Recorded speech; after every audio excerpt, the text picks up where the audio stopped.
Assalamualaikum warahmatullahi wabarakatuh. Perkenalkan, saya Diana Pita dengan NPM 2042404152 dari Program Studi Pendidikan Guru Sekolah Dasar dari kelas 3E.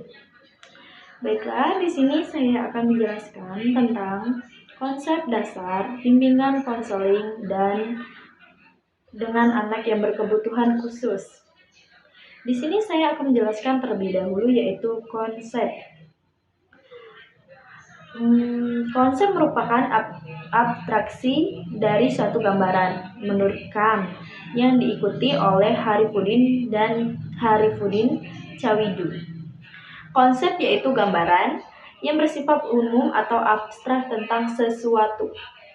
Nah, fungsi dari makna konsep sangat beragam, tetapi pada umumnya konsep memiliki fungsi yaitu untuk mempermudah seseorang dalam memahami suatu hal. Selanjutnya yaitu pengertian bimbingan. Bimbingan dalam bantuan yang diberikan kepada individu untuk mencapai pemahaman diri dan arah diri, terutama untuk membuat penyesuaian maksimal terhadap sekolah, rumah, dan masyarakat. Bimbingan di sini berarti bahwa bimbingan itu merupakan sebuah bantuan khusus yang diberikan diberikan kepada siswa yang bermasalah agar mereka dapat memahami dan mengerti kesulitannya dan mampu mengatasinya sehingga dapat tercapai tujuan pendidikan yang sesuai dengan tuntutan keadaan lingkungan sekolah, keluarga, dan masyarakat. Baiklah, adapun berbagai konsep penting khusus dalam pengertian bimbingan dan lingkungan sekolah, yaitu yang pertama, bimbingan merupakan suatu proses. Bimbingan ini dilaksanakan dalam rentang waktu yang relatif panjang.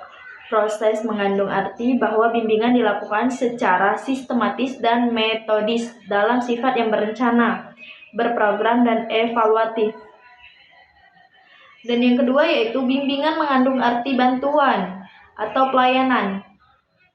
Ini berarti bahwa bimbingan itu tercipta atas kesukarelaan atau subjek bimbingan yang diwujudkan dalam sifat dan perilaku yang tidak memaksakan kehendaknya untuk membimbing individu.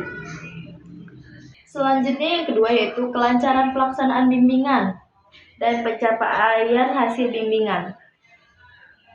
Pencapaian ini yaitu diperlukan adanya subjek pelaksanaan bimbingan yang kompeten.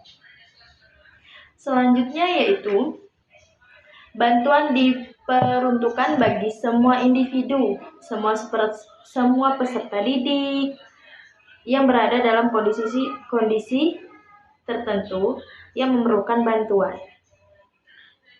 Selanjutnya yaitu fungsi bimbingan dalam pendidikan.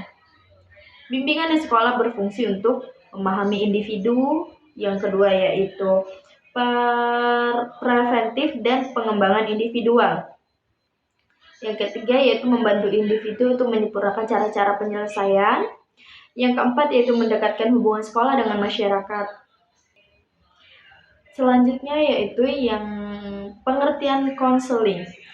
Konseling secara etimologis berasal dari kata lain yaitu consilium yang memiliki arti dengan atau bersama, yang dirangkaikan dengan memahami dan menerima.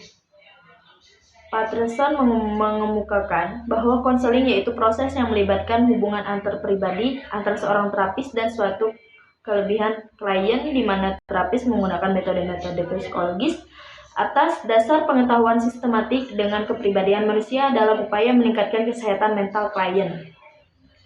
Adapun pengertian konseling yaitu secara menyeluruh, konseling adalah suatu proses yang berorientasikan belajar yang dilaksanakan dalam suatu lingkungan sosial antara dua orang individu yang disebut konselor dan klien, di mana seorang konselor harus memiliki kemampuan profesional dalam bidang keterampilan dan pengetahuan psikologis, sedangkan konselor keterampilan dan pengetahuan psikologis.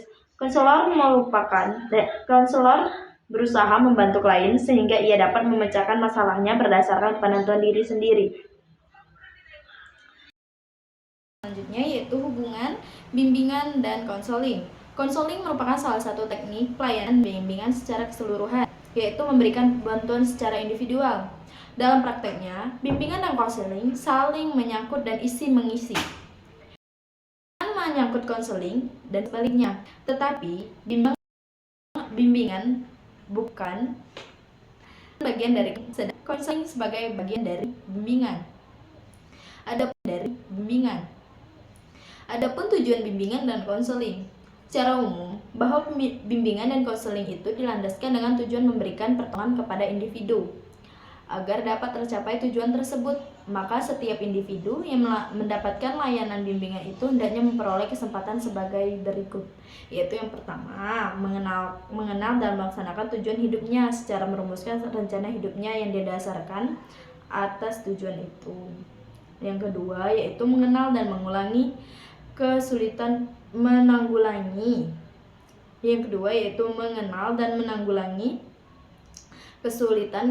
yang dihadapinya. Yang ketiga, yaitu mengembangkan kemampuan dan kesanggupannya secara optimal. Yang keempat, mampu memilih dan memutuskan serta merencanakan hidupnya secara bijaksana. Selanjutnya yaitu prinsip bimbingan konseling dibagi menjadi dua, yaitu prinsip umum dan prinsip khusus.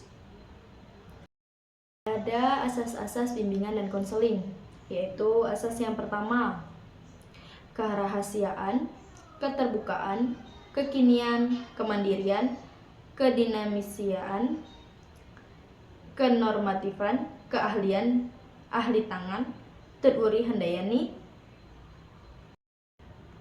Adapun pentingnya bimbingan konseling di sekolah, yaitu menurut saya sangat penting karena berperan langsung dalam membantu perkembangan siswa, tidak harus dari sisi akademik tapi juga pribadi, sosial, dan karir seseorang. Nah, strategi yang dilakukan seorang guru untuk anak yang berkebutuhan khusus. Guru perlu menyesuaikan dirinya dengan jenis kebutuhan dirinya. Dengan jenis kebutuhan dan kemampuan siswa tersebut serta lingkungan belajarnya. Ada juga beberapa strategi umum, yaitu diantaranya pendekatan emosional dan sosial. Guru harus sabar dalam menghadapi siswa yang berkebutuhan khusus. Dan yang kedua, yaitu guru harus membiarkan teman-teman seorang anak tersebut untuk mengajak anak yang berkebutuhan khusus seperti mengajaknya bermain, belajar bersama. Baiklah, itu saja penjelasan saya tentang konsep dasar bimbingan konseling. Apabila ada salah kata, saya mohon maaf. Kepada Allah saya mohon ampun. Saya akhiri, wallahu muwaffiq ila aqwamit thoriq. Wassalamualaikum warahmatullahi wabarakatuh. See you.